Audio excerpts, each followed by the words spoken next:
akasema fala uqsimu bimawaqi'in nujum. Alfa'u lilistinaf wallamu الزائدة للتوكيد.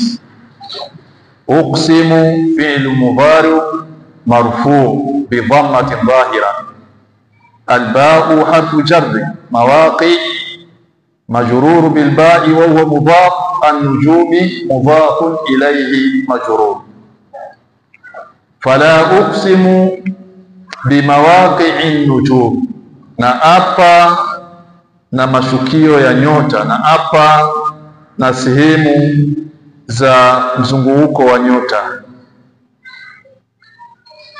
Wa innahu laqasamun law ta'lamuna adhim. Hakika ya hiyo Qur'ani au hakika hayo yaliyotangulia ni kiapo kikubwa lau mngelikuwa mnajua.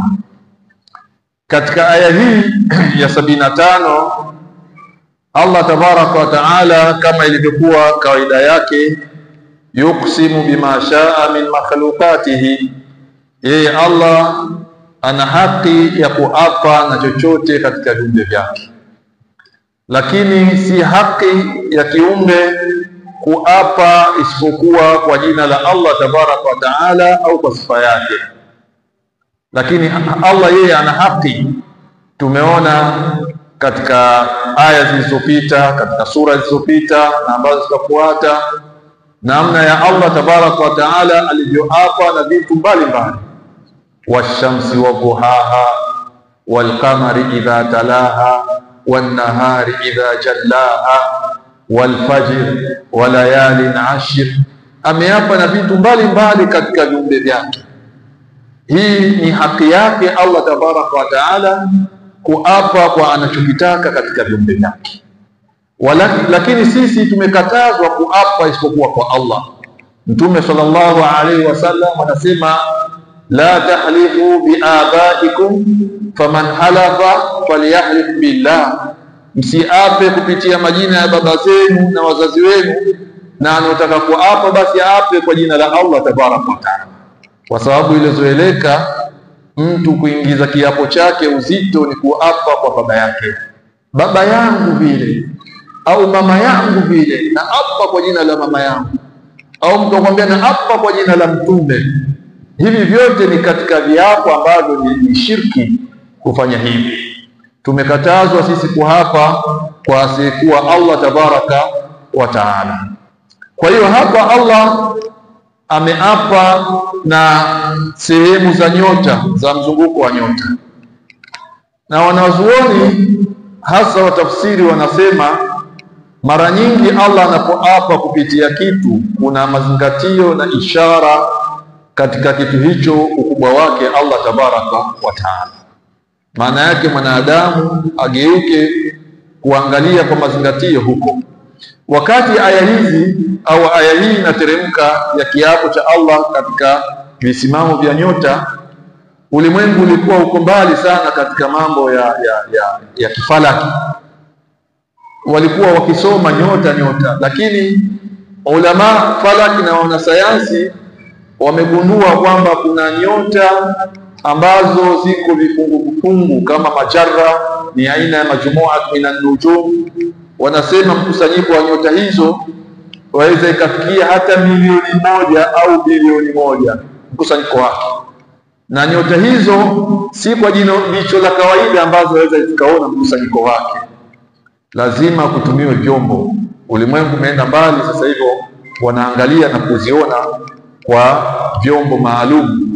Wanaona uumbaji wa Allah tabaraka wa taala katika mkusanyiko ule wa nyota kwa wingi wake, na kila fakullu fi falaki yasbahun, na kila moja katika nyota ile iko kwenye muhimili wake, inazunguka vile vile Allah tabaraka wa taala kwenye madari yake, na hazigongani wala haziingiliani, pamoja na wingi wake katika mkusanyiko huo ambao Allah tabaraka wa taala kipindi hicho alizungumzia, na watu walijua ni nyota labda hizo wanazoziona tu, kumbe kuna mabilioni ya nyota ambayo jicho la kawaida haliwezi kuona hizo isipokuwa kwa vyombo maalum.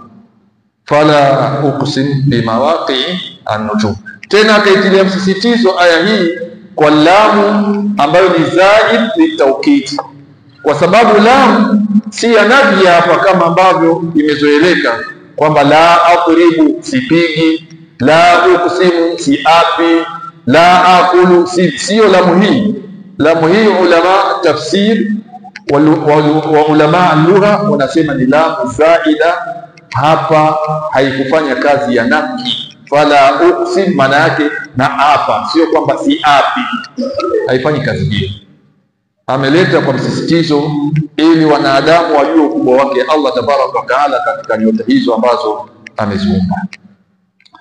Fala uqsim bimawaqi'in nujum wa innahu laqasamun, na hakika si nyinginelo hicho ni kiapo. Laqasamun law ta'lamuna adhim, ni kiapo kikubwa lau mngelikuwa mwajua. Adhimun hapo ilipo ni naat ya neno qasamu, maana yake kama ingelikuwa si Qur'an ingekuja wa innahu laqasamun adhimun law ta'lamun, na hicho ni kiapo kikubwa mno kama mngelikuwa mwajua. Allah tabaraka wa taala mpaka amekwenda hapa na nyota, wa innahu laqasamun law ta'lamuna adhim, na hakika si nyinginelo hicho ni kiapo au hiki ni kiapo kikubwa mngelikuwa nyinyi mwajua adhamat Allah tabaraka wa taala, mngekuwa mwajua ukubwa wa Allah tabaraka wa taala. Wanadamu mngelikuwa mwajua ukubwa wa Allah, basi mngeshtuka na kiapo hicho, ni kiapo kikubwa. Innahu la Qur'anun karim, hakika si nyinginelo hiyo ni Qur'ani iliyokuwa tukufu. Maana yake Allah tabaraka wa taala kiapo hiki anaapa na nyota kwa sababu ya uzito wa Qur'ani. Wanasema kuna munasaba gani kati ya kiapo hiki Allah anachoapa kwa nyota, kina mafungamano gani na Qur'ani? Kuna mafungamano gani?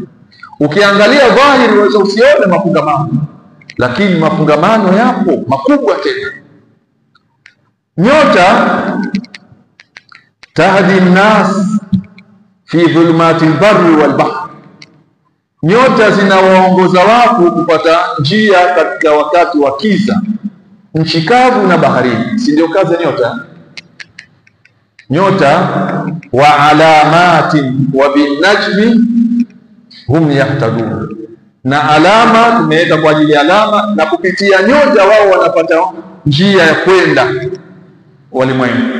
Maana yake nyota, katika moja ya kazi za Allah alizoiumbia nyota, mojawapo ni kuwaongoza watu wakiwa kwenye kisa cha nchi kavu na baharini. Sasa Allah hapa na nyota kwa sababu ya kuelekeza ukubwa wa Qur'an. Kuna mafungamano gani? Ulama wanasema nyota tahdi nasa ila dhulumati min dhulumati albarri walbahr, wal Qur'an yahdi an-nas min dhulumati al-jahli wadh-dhalal. Qur'ani nayo inawaongoza watu kuwatoa katika upotevu wa ujinga, unawatoa huko, kama vile nyota zinavyowatoa watu kwenye kiza kuwaelekeza njia ya sawa, na Qur'ani nayo vile vile inawatoa walimwengu katika kiza cha ujahili na upotevu kuwapeleka katika nuru ya Uislamu na imani. Kwa hiyo kuna mafungamano kati ya vitu viwili, hiki ambacho Allah amekiapia na lile ambalo limeapiwa kupitiwa hicho, hizi nyota.